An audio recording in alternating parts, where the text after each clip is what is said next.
तो भाई क्या हाल है सबके। आई होप सारे ठीक ठाक होंगे, अपने घर पे होंगे और अपनी फैमिली के साथ टाइम स्पेंड कर रहे होंगे।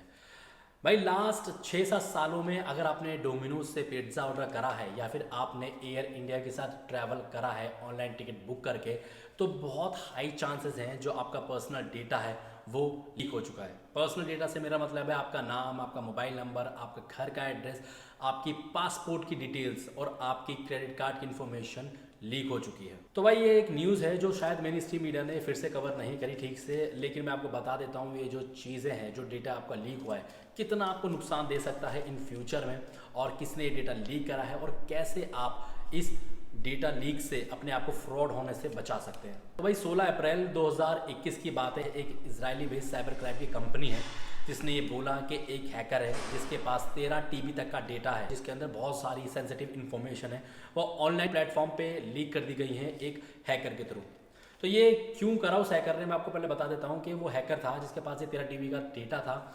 उसने मांग करी थी कि मुझे 4 करोड़ रुपए चाहिए इस डेटा को अपलोड ना करने के। तो भाई लोगों ने उसको थोड़ा सा हल्के में ले लिया कि शायद ये बंदा झूठ बोल रहा है या फिर फ्रॉड करने की कोशिश कर रहा है। उसने जब मांग करी पैसे की तो किसी ने भी उसका डेटा नहीं खरीदा, और जब उसका डेटा नहीं खरीदा तो उसने वो सारा डेटा ऑनलाइन प्लेटफॉर्म पे अपलोड कर दिया। हालांकि उसने बोला है कि क्रेडिट कार्ड की डिटेल्स मैंने अभी अपलोड नहीं करी है, बट मेरे पास क्रेडिट कार्ड की डिटेल्स है और मैं पैसे की मांग कर रहा हूँ। अगर मेरी मांग पूरी नहीं होती तो मैं ये क्रेडिट कार्ड की भी डिटेल अपलोड कर दूंगा जो इंडियंस की मेरे पास है। तो जब ये न्यूज़ सामने आई, लोगों को सोशल मीडिया के थ्रू ये न्यूज़ पता लगने लगी, तो लोगों ने काफ़ी ज़्यादा क्वेश्चन पूछने लग गए डोमिनोज से कि भाई ये क्या चीज़ें हैं, क्यों डेटा लीक हुआ है। उनकी सफाई में उन्होंने बोला कि हम कभी भी किसी कस्टमर की जो क्रेडिट कार्ड डिटेल है वो सेव नहीं करते हैं। उनके सिस्टम के साथ छेड़खानी हुई है जिसकी तरह से वो डेटा लीक कर दिया। वही दूसरी स्टेटमेंट में डोमिनोज ने कहा है कि जो उनकी सेल्स है वो घटी नहीं है इस न्यूज़ के चलते, बल्कि उनकी सेल्स बढ़ी है इस पेंडेमिक के अंदर, और धीरे धीरे जो उनका बिजनेस है वो ग्रो कर रहा है बहुत अच्छी तरीके से। तो चलिए बात कर लेते हैं सबसे पहले कि मेन प्रॉब्लम क्या हो सकती है आपके साथ अगर ये आपका डेटा ऑनलाइन किसी प्लेटफॉर्म पे अवेलेबल है। सपोज कोई हैकर है, उसको आपका पर्सनल डेटा जो भी है, पासपोर्ट डिटेल्स या फिर क्रेडिट कार्ड डिटेल्स, आप कहाँ रहते हैं, आपका मोबाइल नंबर, ये सारी पर्सनल डिटेल्स उसे मिल जाती है और वो प्रिटेंड करता है कि वो बैंकर है। सपोज मुझे कॉल आती है उस हैकर की, वो मुझे बोलता है कि भाई मेरा नाम ये है और मैं एक बैंक की तरफ से बोल रहा हूँ, क्या आपका नाम अयान है? मैं कंफर्म करूंगा हाँ मेरा नाम बिल्कुल अयान है। क्या आपकी क्रेडिट कार्ड की डिटेल ये है?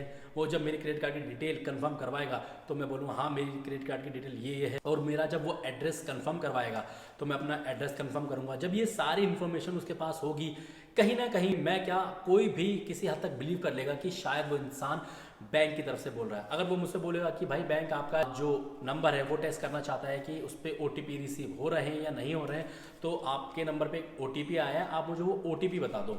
और जैसे ही अगर मैंने उस पर बिलीव कर लिया और वो OTP मैंने उसे बता दिया, वहीं से मेरा बैंक बैलेंस जितना भी सारा साफ हो जाएगा, और उसके बाद रोने से कोई फ़ायदा नहीं है, क्योंकि बहुत ऐसे केसेस हैं जिनकी सुनवाई तक नहीं हुई और डे बाय डे केस बढ़ते ही जा रहे हैं, बढ़ते ही जा रहे हैं। जो साइबर क्राइम है अब 60% ऊपर हो गया है लास्ट 2 सालों में। तो भाई आप कैसे बच सकते हैं इन साइबर क्राइम से, क्या क्या प्रोटेक्शन आप ले सकते हैं कि आपका जो डेटा है, आपका पर्सनल डेटा लीक ना हो किसी ऑनलाइन प्लेटफॉर्म पे, और क्या क्या स्टेप है वो आप ले सकते हैं इन चीज़ों से बचने के लिए। सबसे पहली बात जो कि बहुत ज़्यादा इंपॉर्टेंट है और किसी भी इंसान को ये चीज़ अपने दिमाग में पूरी तरह से बांध लेना चाहिए कि कोई भी OTP किसी के साथ शेयर मत करिए। कोई भी OTP, अगर कोई अननोन बंदा आपसे OTP पूछ रहा है, इसका मतलब ये है कि कहीं ना कहीं आपकी फाइनेंशियल जो चीज़ें हैं वो कॉम्प्रोमाइज़ हो सकती है अगर आपने वो OTP उस इंसान को बता दिया, क्योंकि OTP एक बहुत सेंसिटिव इन्फॉर्मेशन होती है किसी के साथ शेयर करने के लिए। अगर आपने कभी बैंक में फ़ोन किया होगा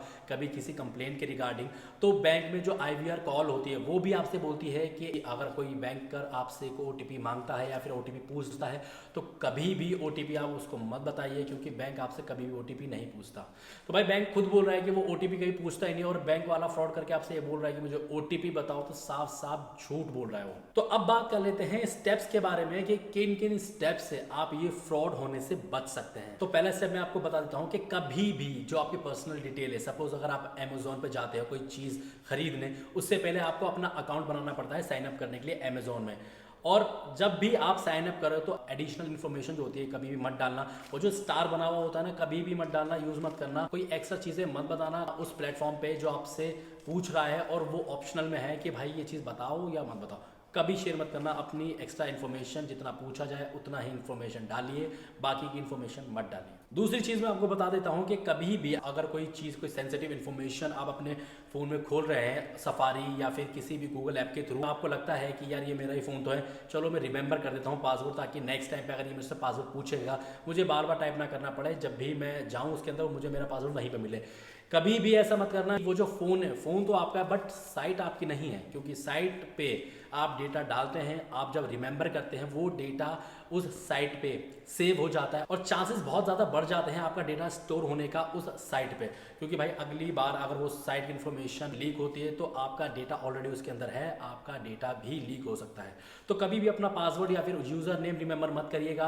अपने फ़ोन से भी अगर आप कोई साइट खोल रहे हैं तो अगर वो साइट सेंसिटिव है, तो भाई अगर आप कोई चीज़ सर्व कर रहे हैं ऑनलाइन, अगर आपको लगता है वो साइट सेंसिटिव है और आने वाले टाइम में शायद आपकी जो पर्सनल इन्फॉर्मेशन है वो सेक्रीफाइस हो सकती है, तो हमेशा वीपीएन का यूज़ करना। वीपीएन एक एप्लीकेशन होती है, वो आपको ऑनलाइन कहीं भी मिल जाएगी, अपने फ़ोन के लिए, अपने कंप्यूटर के लिए कभी भी मिल जाएगी। आप वीपीएन का यूज़ करिए, क्योंकि वीपीएन कहीं ना कहीं बहुत हद तक आपको बचा देता है आपका डेटा लीक होने से। वीपीएन क्या काम करता है, आपकी जो लोकेशन है, आपकी लोकेशन को छुपा के रखता है और कहीं ना कहीं आपके चांसेस बहुत ज़्यादा कम कर देता है आपका डेटा लीक होने से। और हमेशा जो आपका पासवर्ड है उसको इतना क्रिस्प मत रखिए कि कोई भी आसानी से क्रैक कर ले, और अपना जो पासवर्ड है, अपने पासवर्ड को थोड़ा सा हार्ड रखिए ताकि हैकर को परेशानी हो आपका जो अकाउंट है उसको हैक करने के लिए, क्योंकि बहुत मुश्किल होता है एक स्ट्रॉन्ग पासवर्ड को ब्रेक कर देना।